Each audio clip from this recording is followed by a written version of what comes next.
ज़बूर 37 हिस्सा 2। वो ज़मीन के वारिस होंगे।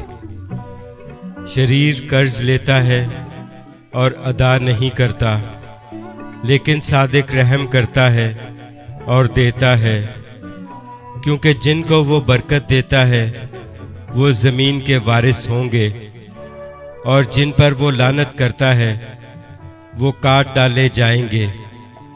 इंसान की रविशें खुदावंद की तरफ से कायम हैं और वो उसकी राह से खुश है।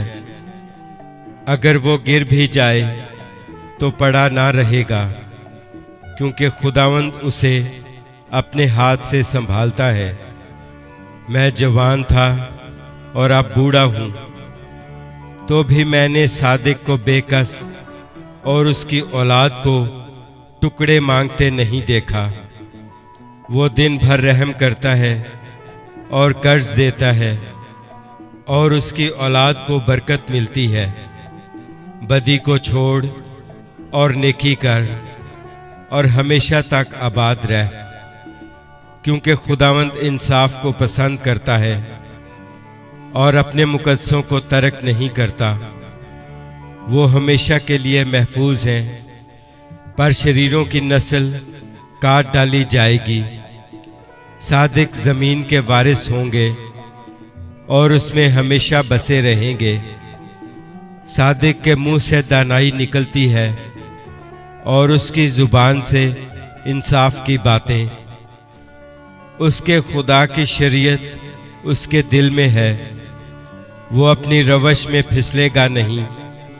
शरीर सादिक की ताक में रहता है और उसे कत्ल करना चाहता है।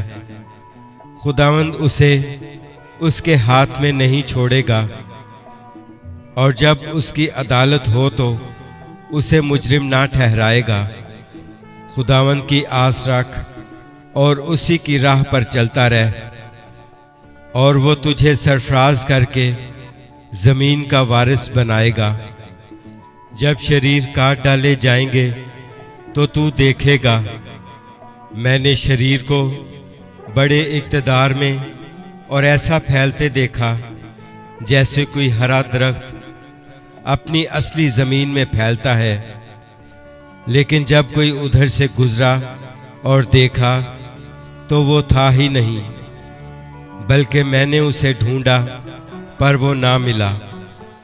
कामिल आदमी पर निगाह कर और रास्तबाज को देख, क्योंकि सुलह दोस्त आदमी के लिए अजर है, लेकिन खताकार इकट्ठे मर मिटेंगे।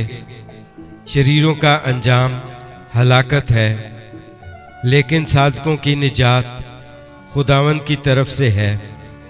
मुसीबत के वक्त वो उनका मुहकम किला है, और खुदावंद उनकी मदद करता और उनको बचाता है।